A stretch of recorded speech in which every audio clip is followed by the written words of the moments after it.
호랑이 다리를 고쳐주어 복받은 거지. 옛날 아주 먼 산골 마을에 아무도 돌봐주는 이 없는 가난한 거지가 살고 있었습니다. 이름도 성도 없이 그저 거지라 불리던 그는 남루한 옷차림에 말라 비틀어진 몸으로 사람들의 시선을 피하며 하루하루를 연명하고 있었습니다. 하루 한 끼만 먹으면 그걸로 족하지. 그는 언제나 이 말을 입에 달고 살았지만 마음 깊은 곳엔 늘 외로움이 깃들어 있었습니다. 어느 날은 장터 근처에서 버려진 찬밥을 주워 먹었고 또 어느 날은 마을 뒷산에서 도토리를 주워 삶아 끼니를 때우기도 했습니다.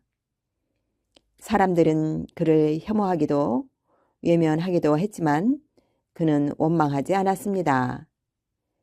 그러던 어느 날 늦가을이 다 지나고 첫눈이 내리던 날이었습니다. 거지는 굶주린 배를 움켜쥐고 산길을 헤매고 있었습니다. 어디선가 희미한 신음소리가 들려왔습니다.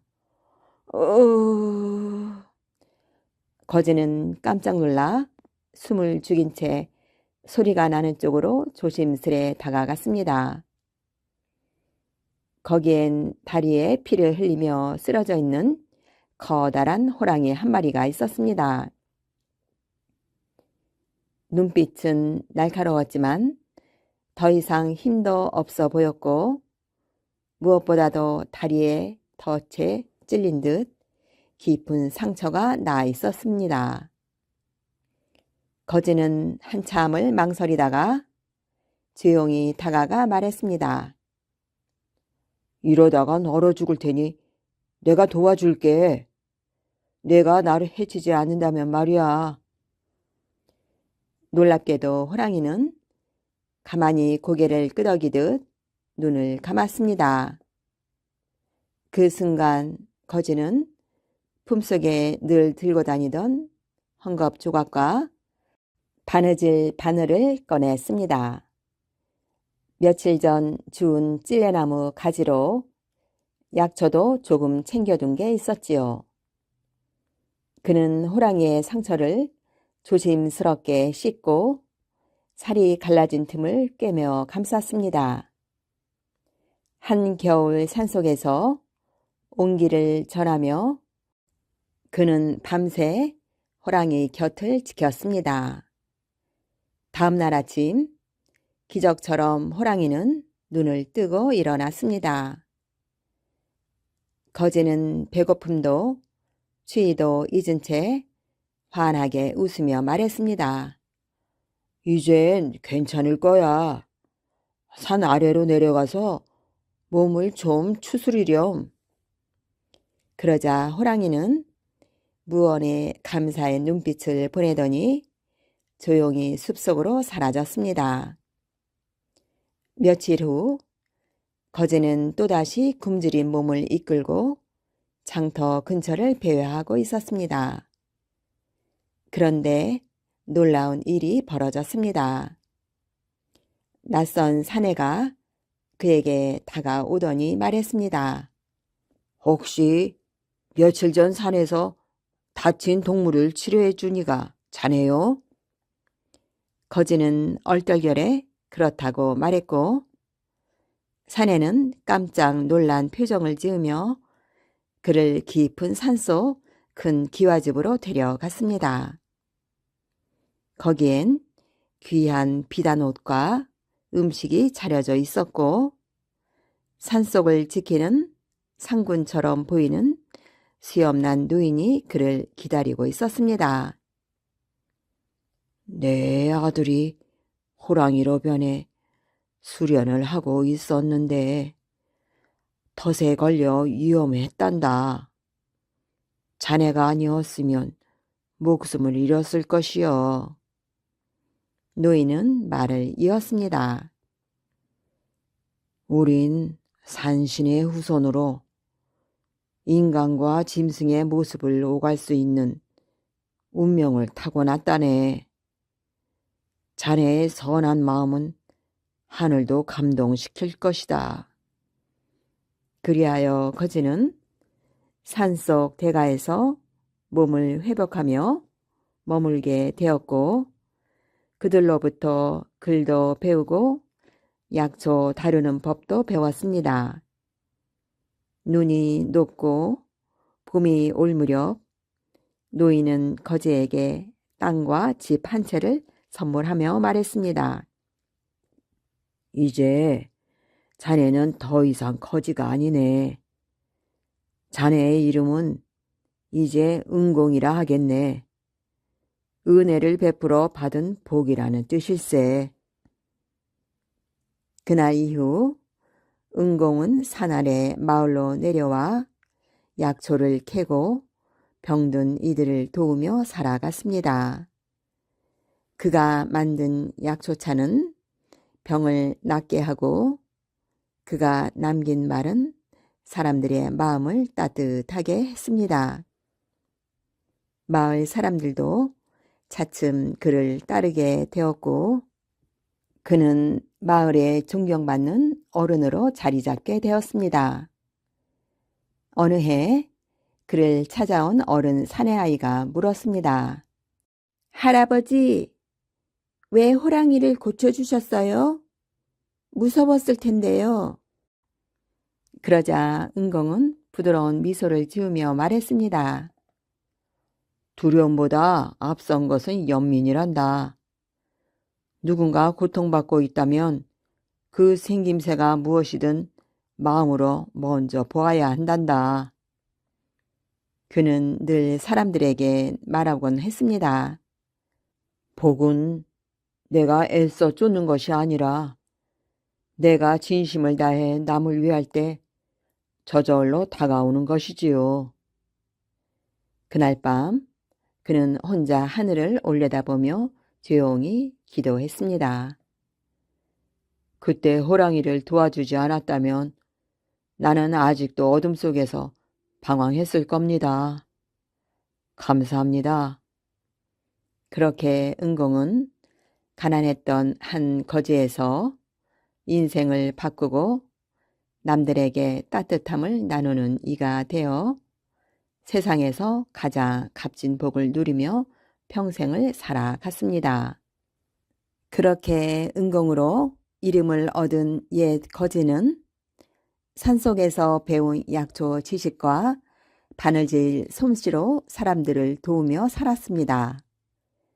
봄이면 어린 산나물을 캐어 나누었고 여름엔 벌에 쏘인 아이에게 연고를 발라주었으며 가을엔 말라가는 논에 물을 길어 날랐고 겨울엔 혼자 사는 노인을 위해 장작을 패주었습니다. 사람들은 처음엔 그를 거지라며 수군거렸지만 시간이 흐를수록 모두 고개를 숙이며 인사하기 시작했습니다. 은공 어르신, 무릎이 아파요. 할아버지, 동생이 감기에 걸렸어요. 그는 항상 누구에게나 똑같이 말하곤 했습니다. 몸이 아프면 마음도 약해지니 서로 따뜻한 말 한마디 건너는 게 더 좋은 약이란다. 그의 작은 집은 마치 약방처럼 늘 사람들로 붐볐습니다. 돈이 없어도 옷이 남루해도 누구든 찾아와도 따뜻한 숭늉 한 사발과 함께 약초차 한 잔을 받아줄 수 있었습니다.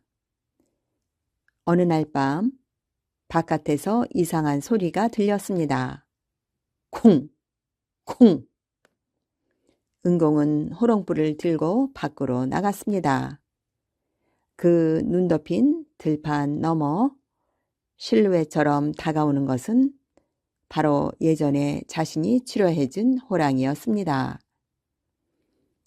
이제는 눈빛도 더 깊어졌고 더 위험 있어 보였습니다.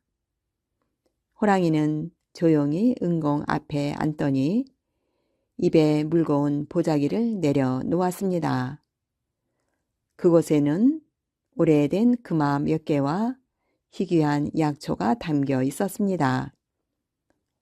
이걸 나에게?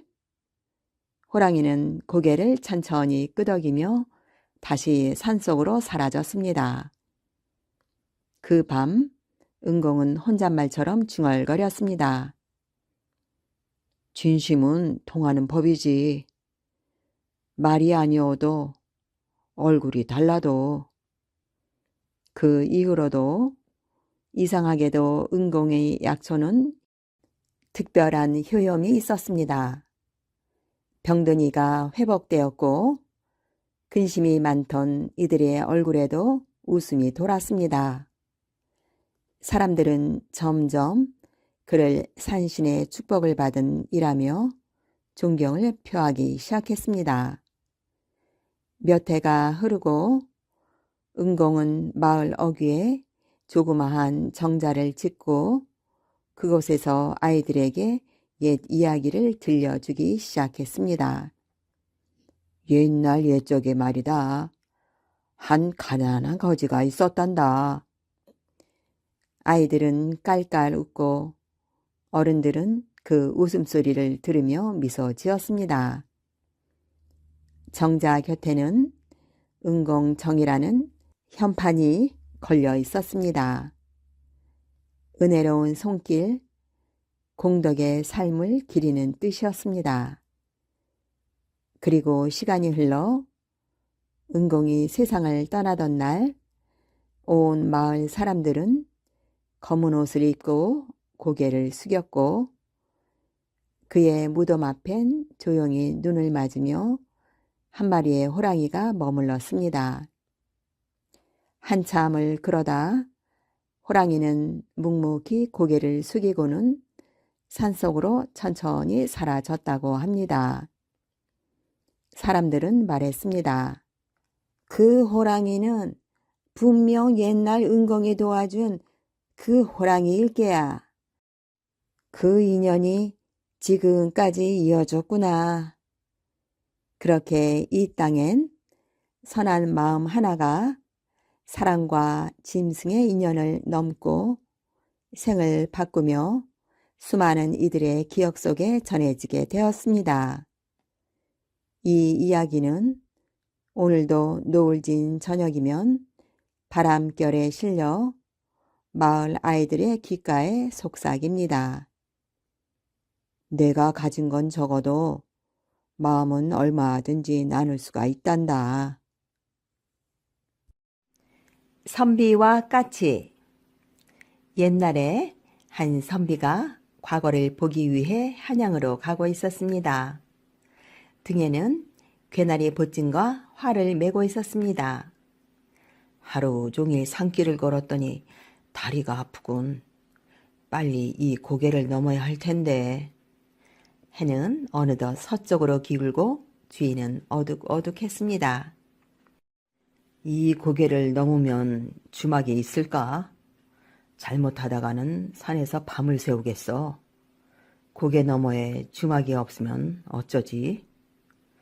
선비는 벌써 며칠 동안 낮에는 부지런히 걷고 밤이면 주막에서 잠을 잤습니다.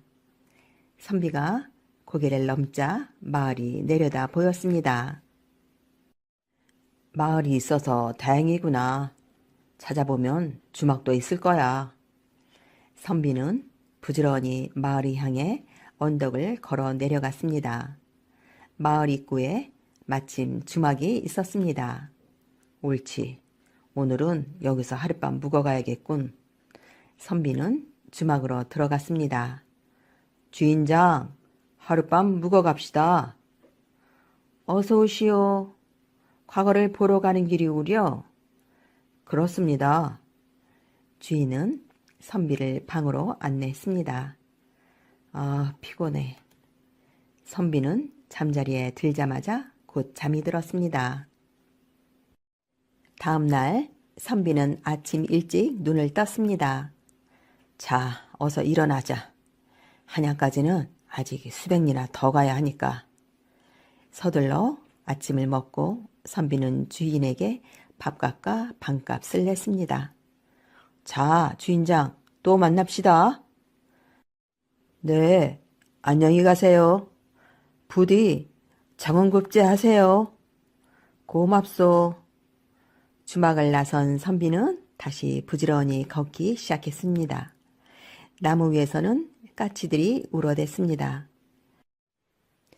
아침부터 까치가 소란스럽게 우는 것을 보니 무슨 좋은 일이 있으려나?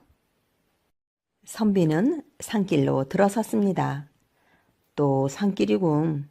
이럴 때 길동무라도 있으면 얼마나 좋을까? 선비가 이런 생각을 하고 걷고 있을 때 또 까치의 다급한 울음소리가 들렸습니다. 오늘은 아침부터 왜 이렇게 까치들이 소란스럽게 울까? 선비는 무심코 까치 울음소리가 나는 곳을 올려다 보았습니다. 아니, 구렁이가 까치를? 선비는 깜짝 놀랐습니다. 커다란 구렁이가 나무를 타고 올라가 까치집의 새끼들을 잡아먹으려고 혀를 날름날름거리고 있었습니다. 저 구렁이가 까치 새끼들을 한 입에 삼켜버리겠는걸? 어미까치는 까치집 주위에서 어쩔 줄을 모르고 울부짖고 있었습니다. 안 되겠군. 까치 새끼들을 구해주어야지. 어미까치가 불쌍해 못 보겠어. 선비는 어깨에 활을 내려 구렁이를 향해 겨누었습니다. 에잇!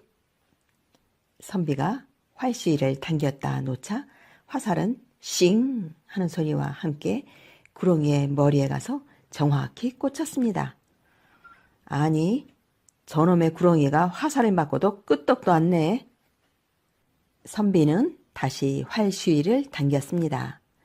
내가 두 번째 화살을 맞고도 견디나 보자. 이번에도 화살은 바람을 가르면서 날아가 구렁이의 콧등에 꽂혔습니다. 하하하! 나의 활솜씨는 여전하군. 선비는 자기의 활솜씨에 만족했습니다. 그러나 구렁이는 머리를 한번 흔들었을 뿐 이번에도 꼼짝하지 않았습니다. 아니, 저놈의 구렁이가 정말 나와 맞서 싸워보겠다는 건가? 선비는 세 번째 화살을 쏘았습니다. 구렁이는 그제야 땅으로 떨어졌습니다. 그러면 그렇지. 땅으로 떨어진 구렁이는 몇 번 몸을 꿈틀거리더니 축 늘어졌습니다. 이제야 죽었군. 하마터면 가여운 까치 새끼들이 몽땅 구렁이의 밥이 될 뻔했네. 선비는 활을 활통에 넣었습니다. 나무 위에서 까치가 깍! 깍! 하고 울었습니다. 고맙다는 인사인가 보지? 알았다, 까치야. 선비는 항상 약한 자를 돕는단다. 선비는 다시 발걸음을 재촉했습니다. 해가 지기 전에 이 산을 넘어야지. 선비의 모습이 숲 사이로 사라질 때까지 까치는 고맙다는 듯이 깍깍거렸습니다.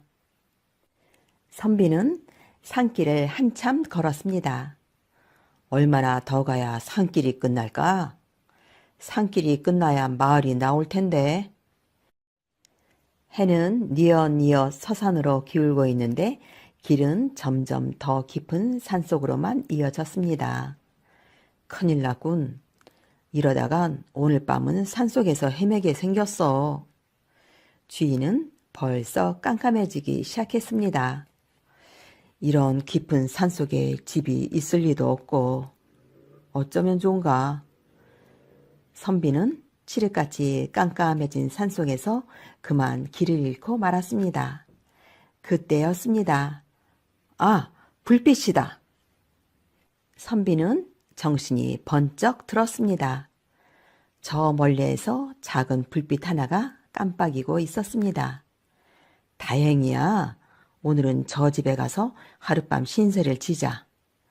선비는 너무나 반가워 불빛을 향해 부지런히 걸어갔습니다. 그런데 어떤 집이기에 이런 산속에 왜 따로 떨어져 있을까? 선비는 이상한 생각이 들었습니다. 마침내 선비는 불빛이 흘러나오는 집 앞에 도착했습니다. 아, 절이었구나. 선비는 안도의 숨을 내쉬며 주위를 둘러보았습니다. 절 주위에는 아무것도 없었습니다. 빈절인가? 불빛이 있는 걸 보면 빈절은 아닌 것 같은데. 선비는 귀를 기울여 보았지만 집안에서는 아무 소리도 들리지 않았습니다. 절은 아주 고요했습니다. 이상한데? 아무튼 들어가 보자. 선비는 열려진 문을 지나 대웅전이 있는 마당으로 들어섰습니다. 저 방에서 불빛이 흘러나왔구나. 그런데 절의 스님들은 다 어디로 가고 웬 여자 그림자만 보이는 걸까? 선비는 불이 켜져 있는 방으로 조심스럽게 다가갔습니다. 여보세요? 방에 누구 계신가요? 선비는 조심스럽게 물었습니다. 그러나 방 안에서는 아무 대답이 없었습니다. 여보세요? 지나가는 나그네입니다. 하룻밤 묵어갈까 해서 들어왔습니다. 그래도 방 안에서는 아무 대답이 없었습니다. 날이 저물어 그러니 헛간에서라도. 그제야 방 안에서 인기척이 나더니 여자가 방문을 열고 나왔습니다. 방은 많이 있어요. 이리로 오세요. 여자는 선비를 깨끗한 방으로 안내했습니다. 정말 고맙습니다. 그럼. 선비가 방 안에 들어서니 방에는 벌써 이부자리가 펼쳐져 있었습니다. 아, 피곤해. 어서 누워 한숨 푹 자자. 선비는 서둘러 옷을 벗고 이부자리 속으로 들어갔습니다. 이렇게 포근한 이불 속에서 자보기는 집을 떠난 후로는 처음이네. 선비는 눈을 감고 잠을 청했습니다. 그러나 눈이 초롱초롱해지며 낮에 있었던 일이 자꾸 생각났습니다. 그 까치는 내가 아니었다면 오늘 새끼들을 몽땅 잃었을 거야. 만일 그랬다면 얼마나 슬펐을까. 선비는 구렁이도 생각이 났습니다. 그러다가 선비의 생각은 다시 과거 시험으로 옮아갔습니다. 과거 시험에 꼭 합격을 해야 할 텐데. 이런저런 생각을 하던 선비는 스르르 잠이 들었습니다. 그러나 얼마 뒤 선비는 잠결에 가슴이 답답해 오는 것을 느꼈습니다. 아, 답답해. 아니, 왜 이렇게 가슴이 답답할까? 선비는 눈을 떴습니다. 그리고 깜짝 놀라 소리쳤습니다. 아니 이게 뭐야? 그 구렁이 아냐? 선비의 눈앞에는 커다란 구렁이가 혀를 날름거리며 노려보고 있었습니다. 사람 살려! 살려달라고? 너는 내 남편을 죽인 원수야. 원수를 갖기 위해 너를 기다리고 있었어. 놀랍게도 구렁이의 목소리는 선비에게 방을 안내해준 그 여인의 목소리였습니다. 다 당신은? 이제야 알겠느냐? 내가 사람으로 둔갑해서 너를 기다리고 있었다는 것을. 이것 보시오.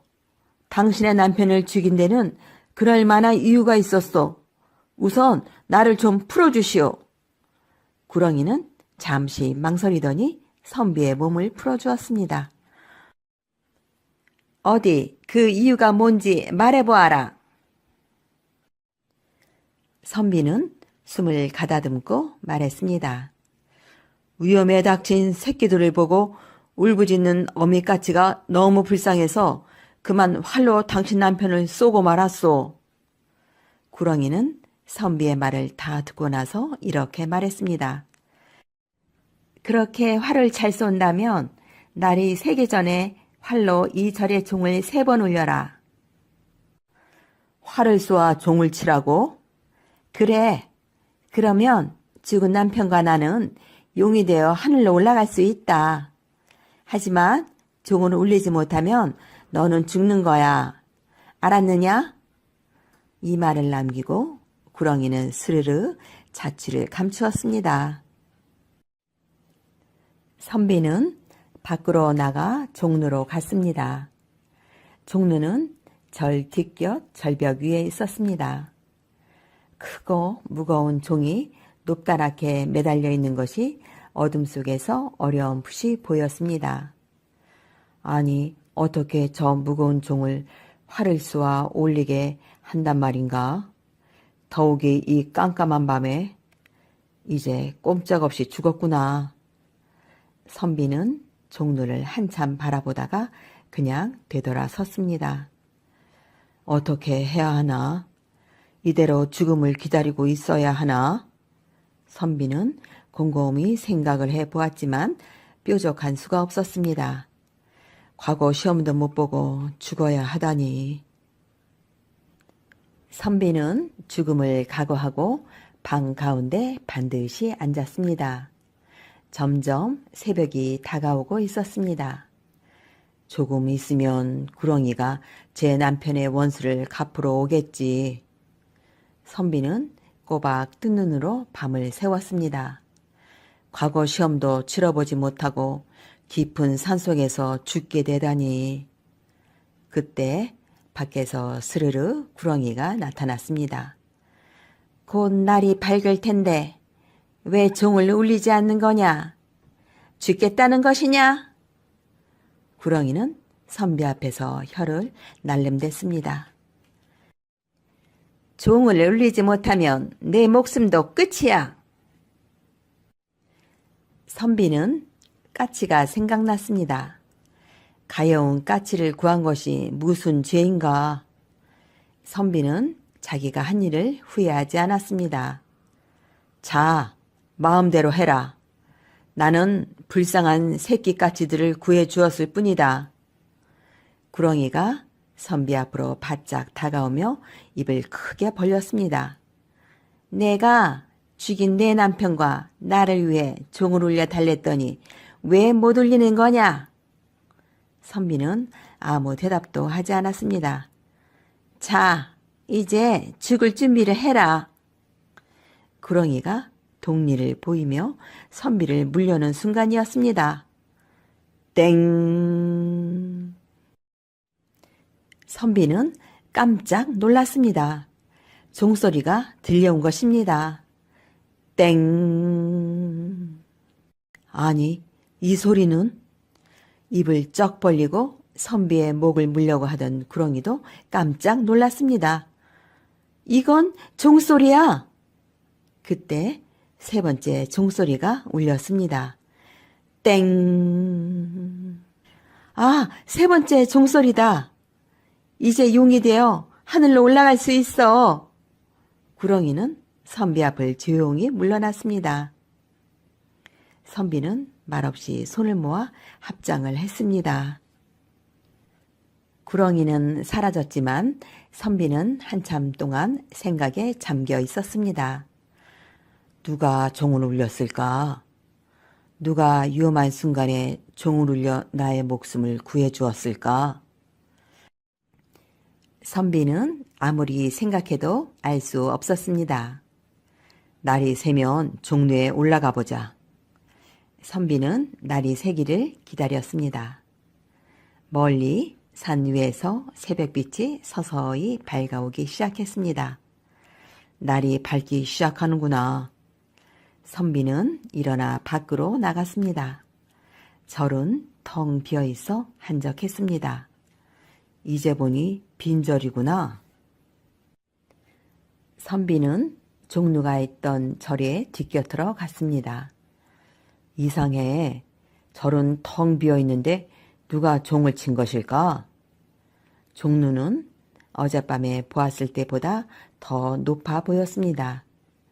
종루로 올라가는 길이 있을 텐데. 겨우 길을 찾아 종루로 올라간 선비는 깜짝 놀랐습니다. 아니, 웬 까치들이? 커다란 종 밑에는 까치들이 수없이 죽어 있었습니다. 어찌된 일인가? 그렇다면 까치들이 종을? 선비는 주의 깊게 까치들을 살펴보았습니다. 까치들의 머리에는 피가 흐르고 있었습니다.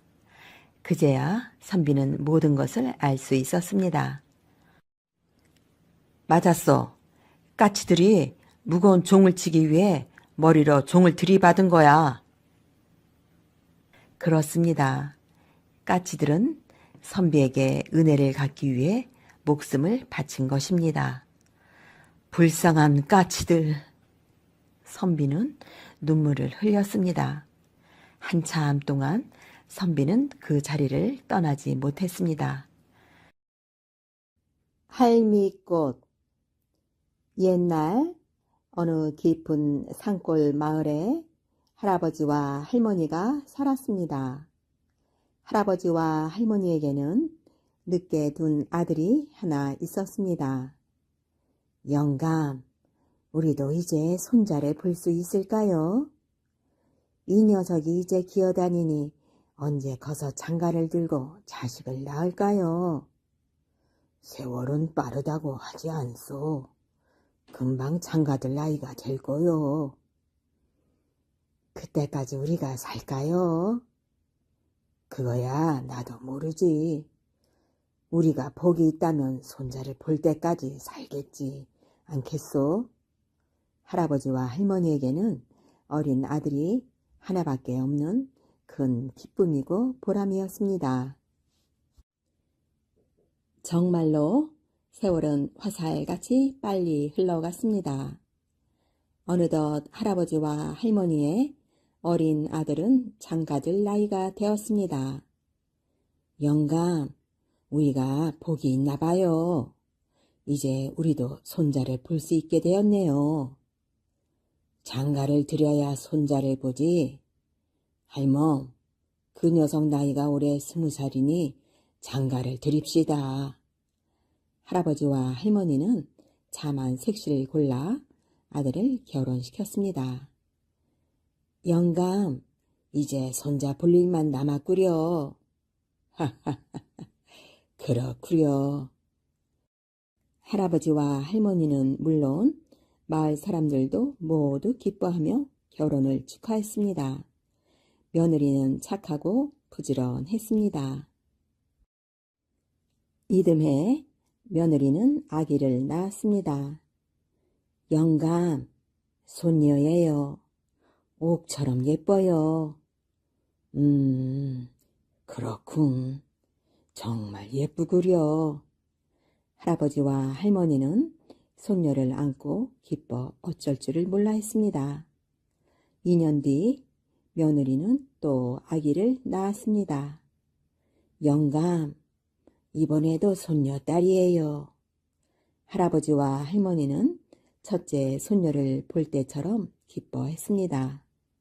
그러나 2년 뒤 며느리가 또 딸을 낳았을 때는 서운한 마음이 들었습니다. 손자 보기는 틀렸어요. 셋 중에 하나라도 손자라면 좋았을걸. 그래도 집안은 손녀 딸들의 재롱으로 늘 웃음이 넘쳐 흘렀습니다.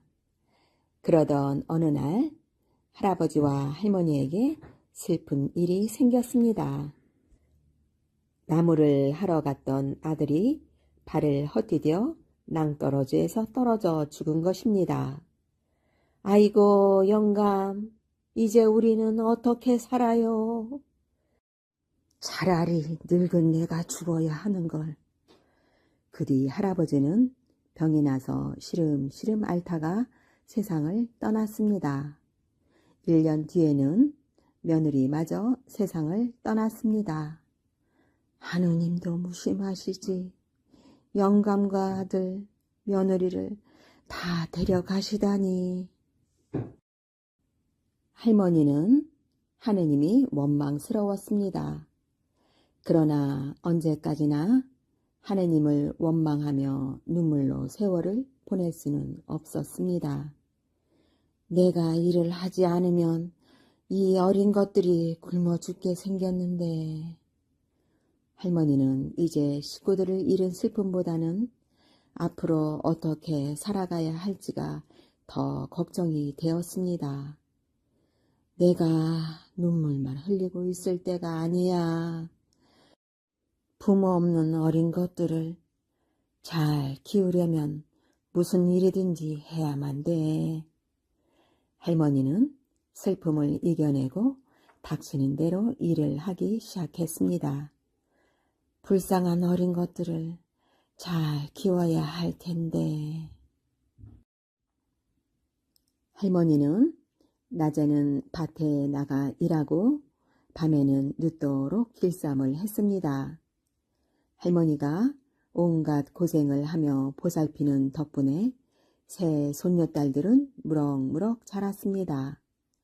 할머니, 이제 좀 주무세요. 내일은 또 일찍 밭에 나가 김을 매셔야 하잖아요. 첫째 손녀딸이 말했습니다. 알았다. 동생들을 데리고 먼저 자거라. 할머니, 이제 저도 일을 할 수 있어요. 제가 할머니를 돕겠어요.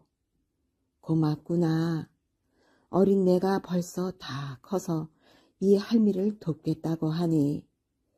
할머니가 너무 고생하세요. 첫째 손녀는 할머니를 도와 부지런히 일을 했습니다. 마을 사람들은 보는 이마다 첫째 손녀를 칭찬했습니다. 부지런도 하지. 게다가 얼굴은 떠오르는 보름달 같잖아. 부잣집 맏며느리감이에요. 아들이 있는 집에서는 모두 첫째 손녀를 며느리로 맡고 싶어 했습니다. 마침내 첫째 손녀는 19살이 되던 해 부잣집으로 시집을 가게 되었습니다. 얘야, 이건 내 혼수감이다. 할머니, 앞으로 동생들과 어떻게 사시려고 이렇게 많은 걸 장만하셨어요? 이건 내 몫이야. 이 할미하고 동생들 걱정은 하지 마라. 할머니는 얼마 되지 않는 밭을 셋으로 똑같이 나누어 그 중에 하나를 첫째 손녀의 몫으로 팔았던 것입니다. 할머니, 동생들이 시집을 가면 할머니는 제가 모시겠어요. 내 염려는 마라. 나는 내가 잘 살면 더 바랄 게 없어. 첫째 손녀가 시집을 간 지 2년이 되었습니다. 둘째 손녀에게도 청혼이 들어왔습니다.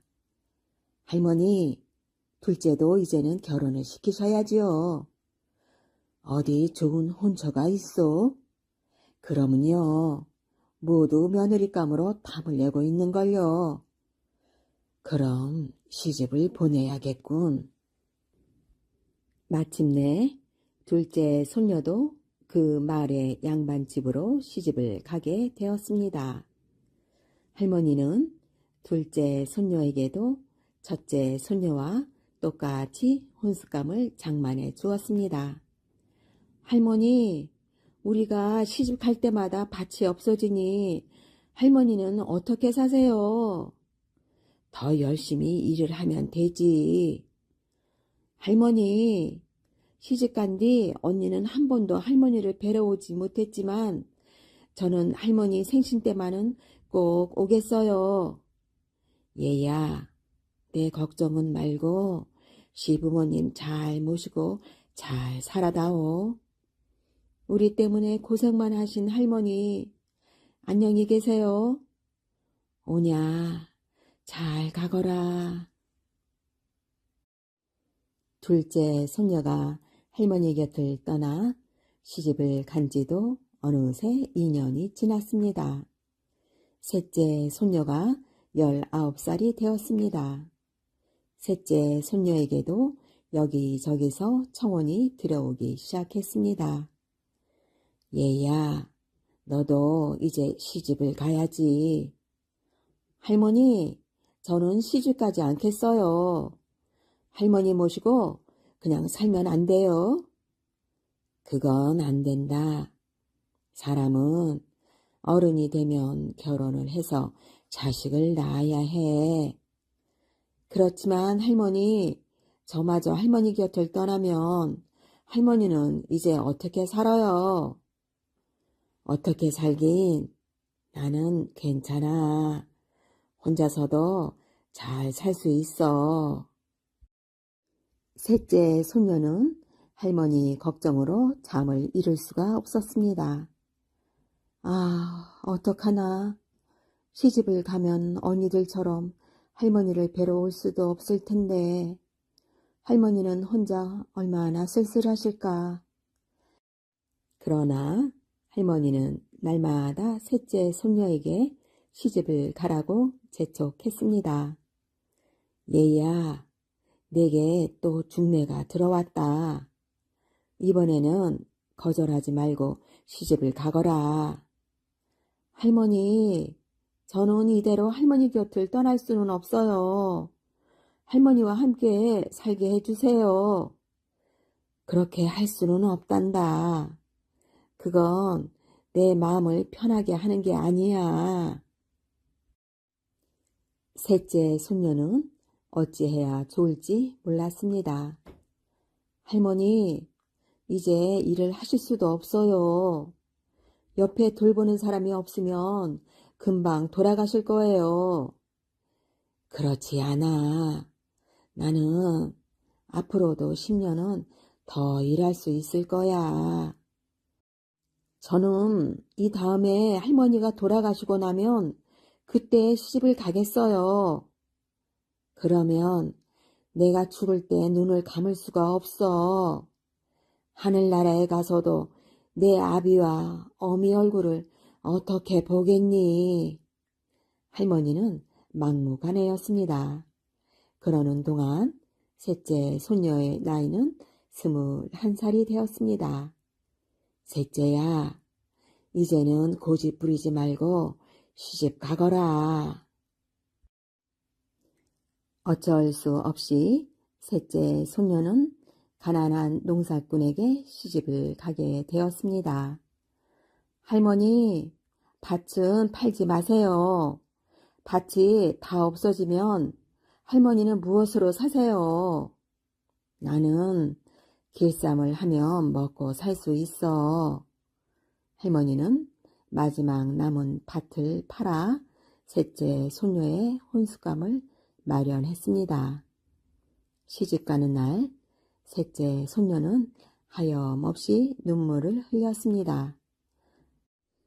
할머니, 안녕히 계세요.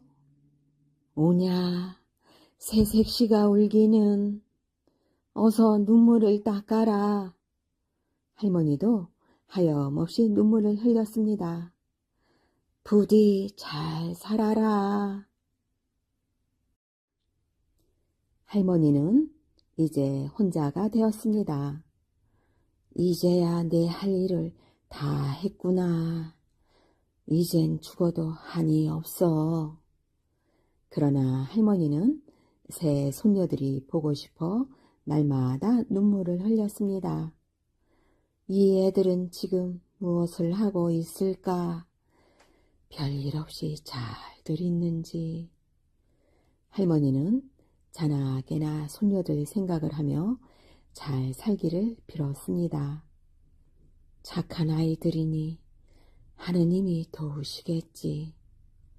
할머니는 가난한 농사꾼의 아내가 된 셋째 손녀가 더욱 마음에 걸렸습니다. 불쌍한 것, 잘 살아야 할 텐데. 세월은 하루하루 흘러갔습니다. 할머니는 점점 기운이 없어졌습니다. 이젠 내가 죽을 때가 가까웠나 봐. 힘이 들어 물레도 못 돌리겠네. 할머니의 얼굴에는 주름살이 더욱더 깊게 패었습니다. 죽기 전에 손녀들이나 한번 보았으면. 손녀들이 시집을 간 뒤 할머니는 손녀들을 한 번도 보지 못했습니다. 무소식이 희소식이겠지.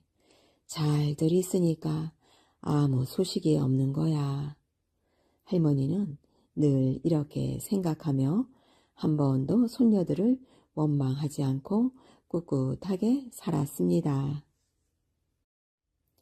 그러나 날이 갈수록 할머니는 더욱 허리가 굽고 눈도 침침해졌습니다. 이러다간 손녀들도 못 보고 죽게 생겼어. 더 기운이 빠져 못 일어나기 전에 직접 가서 한번 보고 와야겠군. 할머니는 손녀들을 찾아 나섰습니다. 바깥은 찬바람이 몰아치는 겨울날이었습니다.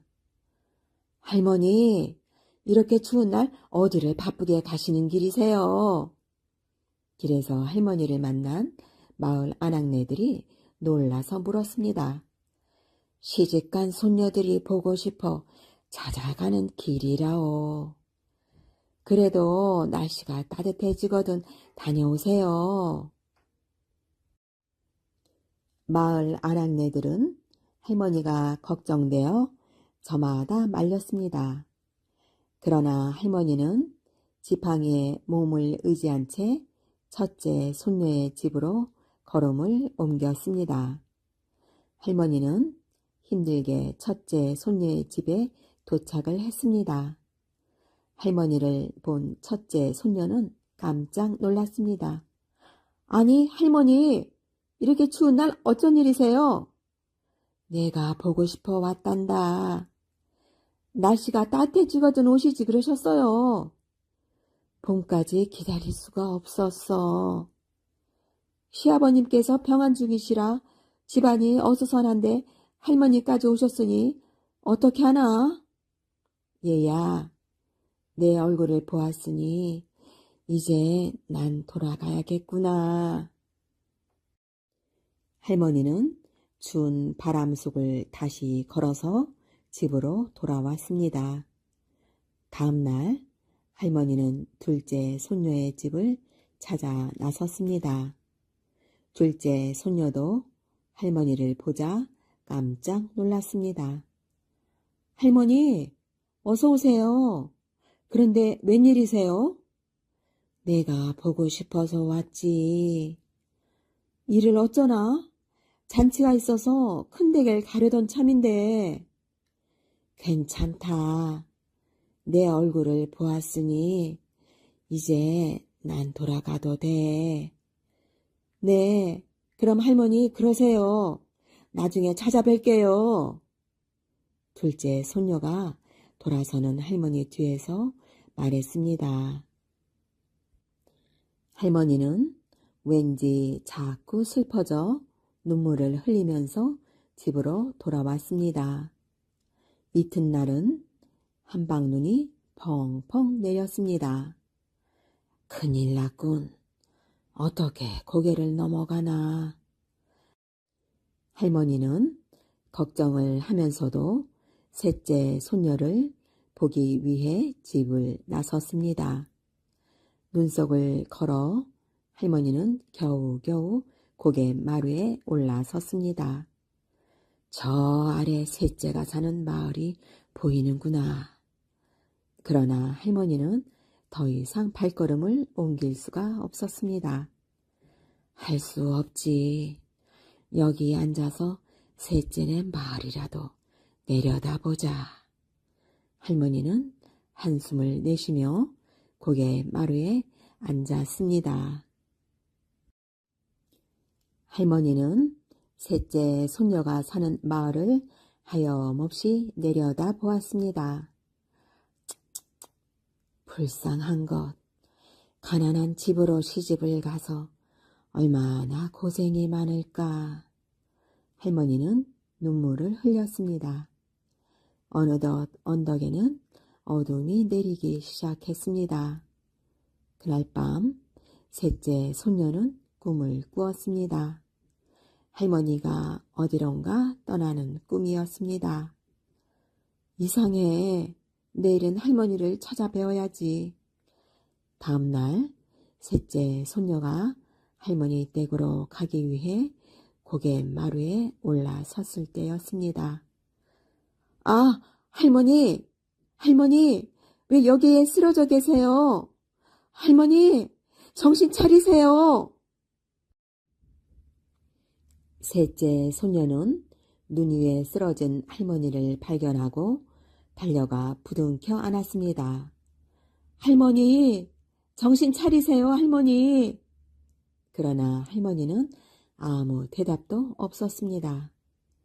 할머니, 저를 보러 오시다 돌아가셨군요. 가엾으신 우리 할머니. 소식을 듣고 달려온 첫째와 둘째 손녀도 눈물을 흘렸습니다. 할머니, 용서하세요. 저희가 잘못했어요. 우리를 키우시느라 고생만 하신 할머니, 할머니, 할머니. 세 소녀는 할머니가 쓰러지신 언덕이 양지바른 곳에 할머니를 묻어드렸습니다. 이듬해 봄이 되었습니다. 할머니 무덤 위에 허리가 굽은 꽃 한 송이가 피었습니다. 마을 사람들은 이 꽃이 할머니의 넋이라고 생각했습니다. 흰 털은 마치 할머니의 흰 머리카락 같아. 그래요. 할머니의 넋이 꽃이 되었나 봐요. 셋째 손녀를 못 보시고 돌아가셔서 늘 셋째 손녀가 사는 마을을 내려다보고 계시네요. 가엾은 할머니. 사람들은 그때부터 이 꽃을 할미꽃이라고 불렀습니다.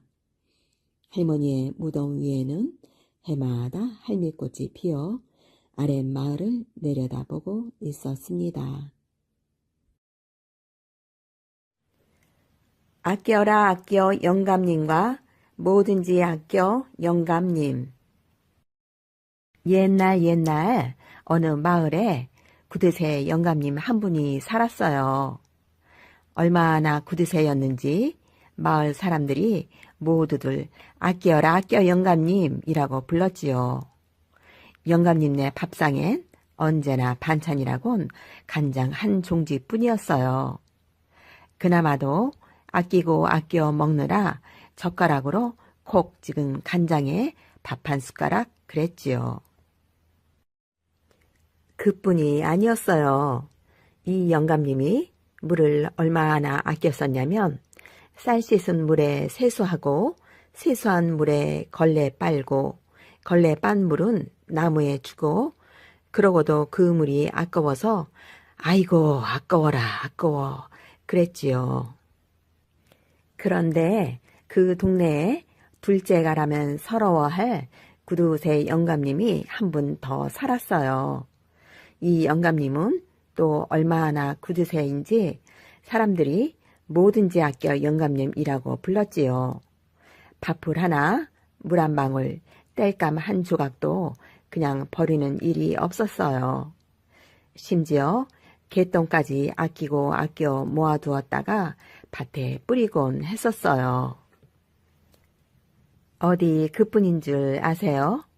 초 닿는 게 아깝다고 잠도 일찍 발 씻을 물도 아깝다고 병아리 눈물만큼 조금 신발 닿는 게 아깝다고 사람들이 안 보는 데에서는 맨발로 성큼성큼 걸어 다녔어요. 어느 날 아껴라 아껴 영감님이 뭐든지 아껴 영감님 집에 갔을 때였어요.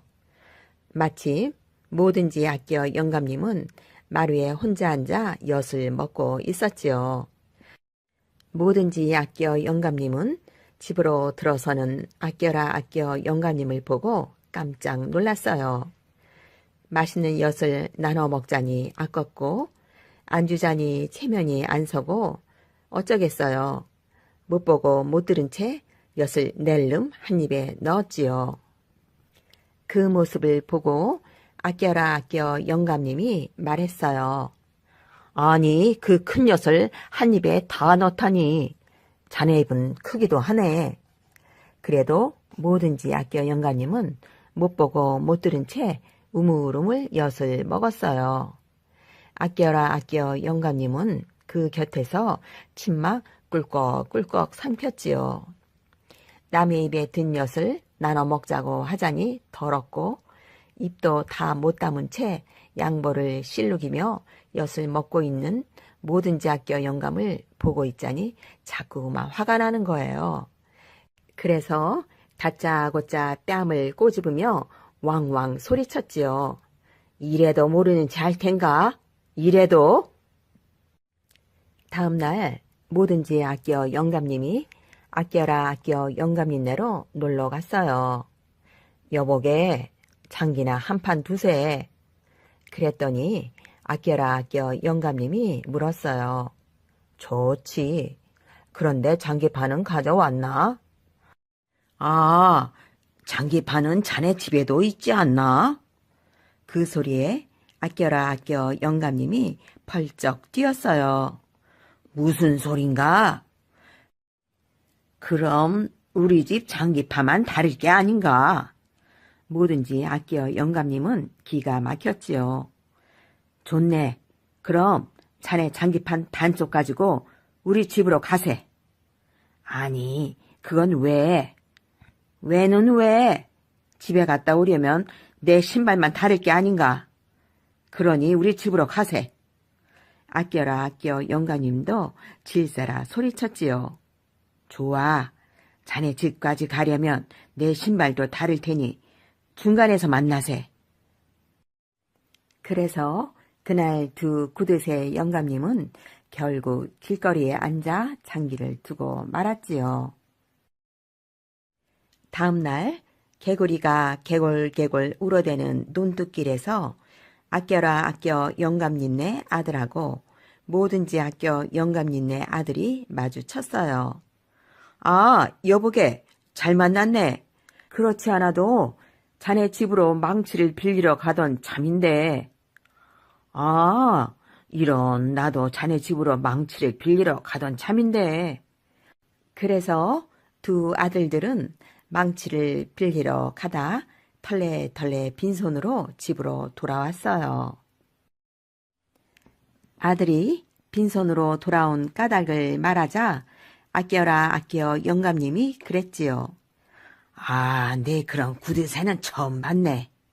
세상에 망치 없는 집이 어디 있다고 할 수 없군. 얘야, 우리 집 망치를 꺼내오너라. 뭐든지 아껴 영감님도 아들이 빈손으로 돌아오자 그랬어요. 나보다 더한 구두쇠 같으니라고 할 수 없지. 얘야, 우리 집 망치 가지고 오너라. 매미가 맴맴 쉴 새 없이 울어대는 더운 여름날이었어요. 마을 정자에서 아껴라 아껴 영감님과 뭐든지 아껴 영감님이 만났어요. 아, 덥다. 아껴라 아껴 영감님은 부채를 반만 펴고 부채질을 했어요. 거 부채질을 하려면 쫙 펴고 시원하게 하게. 나도 남는 바람 좀 얻어 쐬게. 그랬더니 아껴라 아껴 영감님이 말했어요. 무슨 소리? 이렇게 아껴 써야 오래 쓰지. 그러자 뭐든지 아껴 영감님이 부채를 쫙 펴더니 고개를 오른쪽 왼쪽으로 계속 돌리는 거예요. 아껴라 아껴 영감님은 어이가 없었지요. 자네 지금 뭐하는 겐가? 고개 아프게. 그랬더니 뭐든지 아껴 영감님이 말했어요. 이렇게 부채질을 하면 이 부채를 아들 손자까지 쓸 수가 있다네. 고개 아픈 것 좀 참으면 되지만 부채를 또 사려면 얼마나 아깝겠나. 세월이 흘러 아껴라 아껴 영감님 딸이 시집을 가는 날이었어요. 동네 사람들 모두 달걀이니 보리쌀이니 선물을 들고 왔어요. 그런데 뭐든지 아껴 영감님은 달랑 빈손으로 오더니 남보다 더 많이 먹고 그냥 가는 거예요. 그것도 12명이나 되는 식구들을 데려와서 말이에요. 아껴라 아껴 영감님은 무척 화가 났지만 딸이 시집가는 날이라 꾹 눌러 참았지요. 다음 날 아껴라 아껴 영감님은 뭐든지 아껴 영감님네로 뛰어갔어요. 아니, 그런 법이 어디 있나? 남의 잔치에 달랑 빈손으로 와서 먹고만 가다니. 그랬더니 뭐든지 아껴 영감님이 말했어요. 마음속으로 자네 딸 잘 살라고 수도 없이 빌었네. 그보다 더 큰 선물이 어디 있나. 아껴라 아껴 영감님은 할 말이 없었지요. 그때 아껴라 아껴 영감님 눈에 구멍 뚫린 문을 막아놓은 청첩장이 보였어요. 그럼 나도 청첩장을 마음으로만 보낸 것이라고 하고 이것은 다시 떼어 가겠네. 그러고는 청첩장을 떼어 집으로 오려는데 뭐든지 아껴 영감님이 뒤따라오며 소리쳤어요.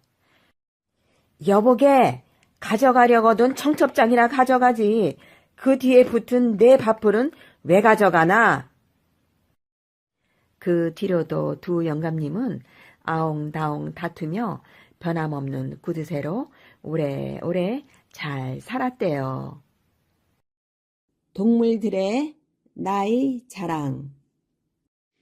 옛날 옛적에 한 마을에 노루랑 토끼랑 두꺼비가 살았었답니다. 이 셋은 친구 사이라 어디든 늘 같이 다녔지요. 하루는 셋이 모여서 어딜 갔는데 글쎄 길 한가운데에 먹음직한 시루떡이 떡하니 놓여 있는 거예요.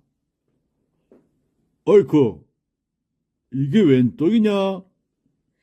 아침을 먹은 지 시간이 좀 되어 출출하던 차에 떡을 보았으니 모두 떡한테 달려들어 서로 먹으려고 했습니다. 그런데 떡은 하나요, 입은 셋인지라 누나 먹자니 양이 안 차고 혼자 먹자니 누가 먹느냐가 문제가 되었지요. 그래서 셋이서 서로 눈치만 보고 있다가 노르란 놈이 냉큼 나서 허리를 쭉 펴면서 얘들아, 들어봐라. 예로부터 웃 어른을 잘 모시라고 했다.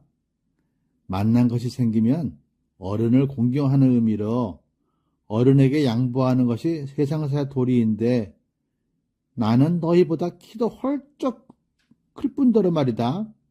머리에 이렇게 멋진 관을 쓰고 있으니 말이다. 외모로부터 볼 때 누구나 인정하는 내가 어른 아니겠니? 그러니 이 떡은 내가 먹으련다. 토끼란 놈이 도리도리 고개를 저으면서 한마디 했습니다. 뭐여, 이 허우대만 멀쩡한 노루야. 키 크고 관 썼다고 다 어른이 아닌겨. 나로 말할 것 같으면 일단 수염이 길고 등이 구부정하니 누구나 떡 봐도 연륜이 철철 넘치지 않겠냐? 그러니 내가 어른이지. 안 그런겨? 그러니까 이 떡은 연륜이 넘치는 내가 먹어야 될 거 아닌가?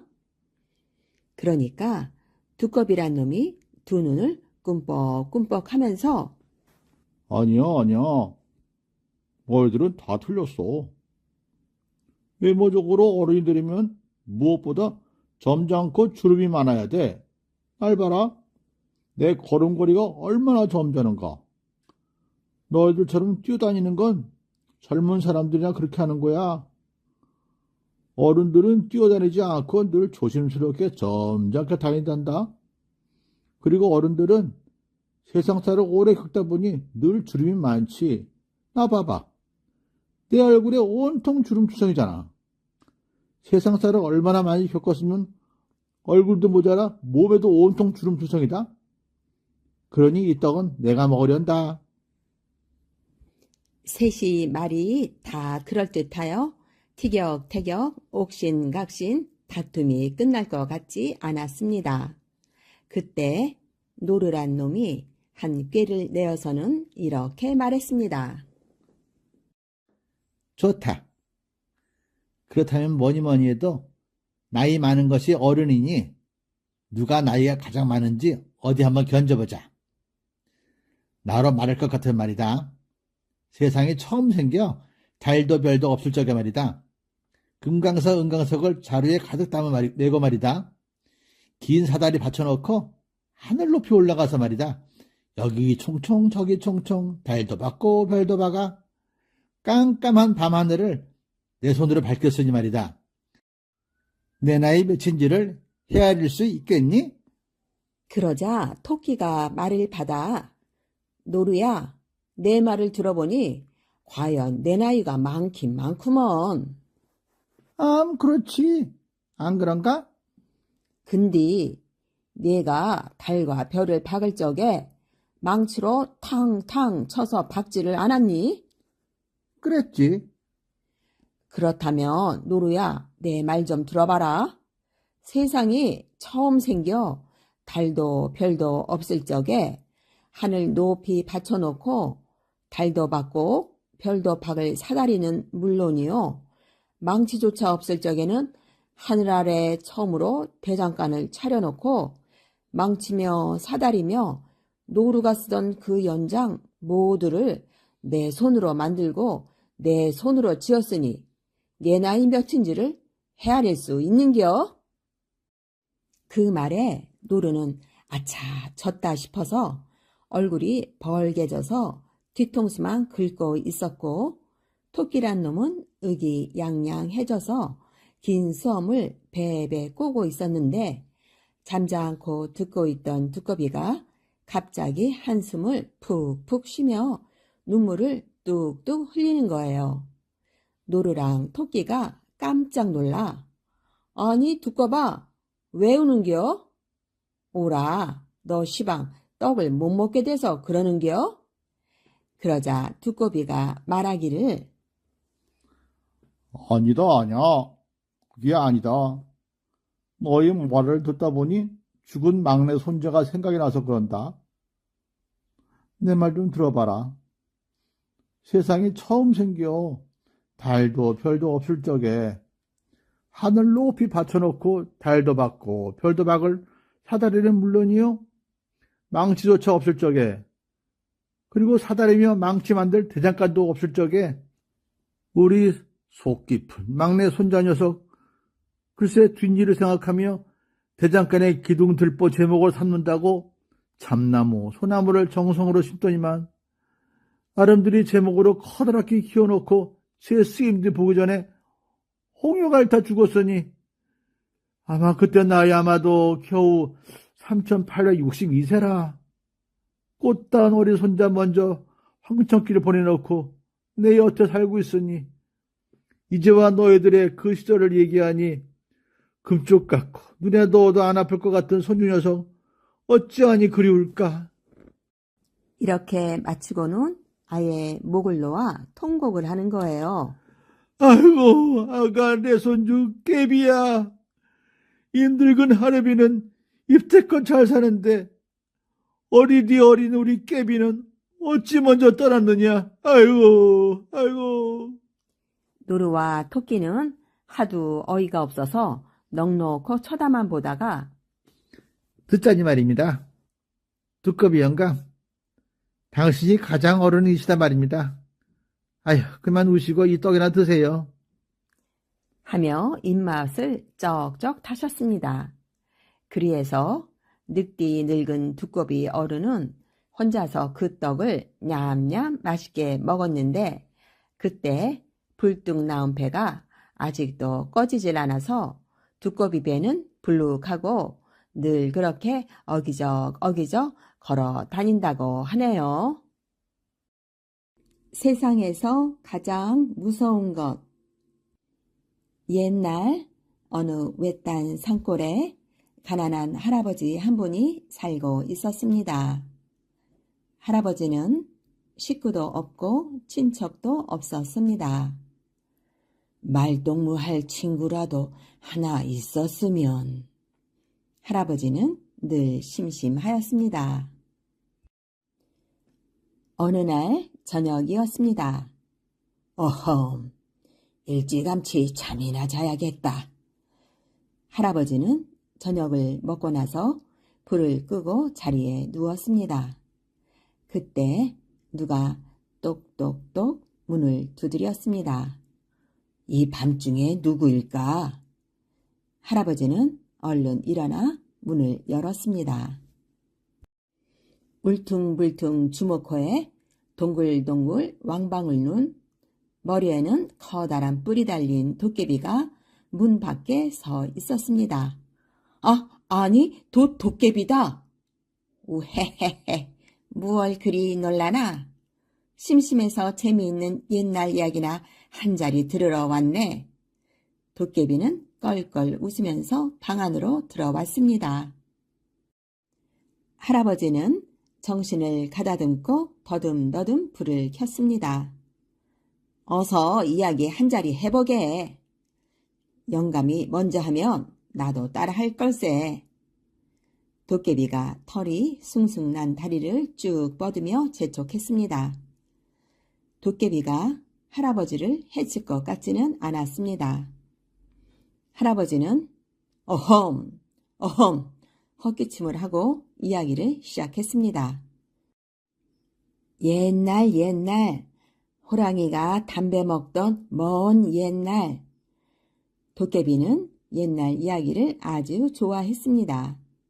다음날 밤에도 또 그 다음날 밤에도 도깨비는 할아버지를 찾아왔습니다. 영감, 어제 하던 이야기를 마저 해주게. 이제는 할아버지도 심심하지 않았습니다.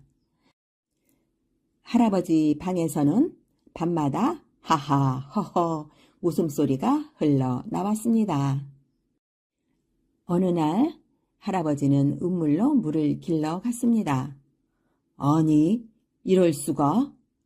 바가지로 물을 뜨려다 말고 할아버지는 깜짝 놀라 소리를 질렀습니다. 울퉁불퉁 주먹코에 동글동글 왕방울 눈, 눈에 비친 것은 틀림없는 도깨비 얼굴이었습니다. 매일 밤 도깨비랑 놀다 보니 나도 도깨비를 닮아가는구나. 할아버지는 물동이도 바가지도 내팽겨쳐두고 헐레벌떡 집으로 돌아왔습니다. 머리가 근질근질, 금방이라도 커다란 뿔이 돋아날 것만 같았습니다. 이러다가는 나도 도깨비가 될 거야. 이제 그만 도깨비를 쫓아버려야지. 그날도 어둑어둑 날이 저물자 도깨비가 찾아왔습니다. 할아버지는 조심조심 이야기를 꺼냈습니다. 이보게, 도깨비 친구, 자네는 무서운 것이 없겠지? 없고 말고 딱 한 가지만 빼고는. 그것이 무엇인가? 팥죽이라네. 벌건 팥죽만 보면 옴짝달싹을 못하거든. 영감은 세상에서 가장 무서운 것이 무엇인가? 그야 물론 돈이지. 돈이 무섭다고? 우헤헤헤. 사람들이 가장 좋아하는 것이 돈 아닌가? 도깨비는 배를 잡고 웃어댔습니다.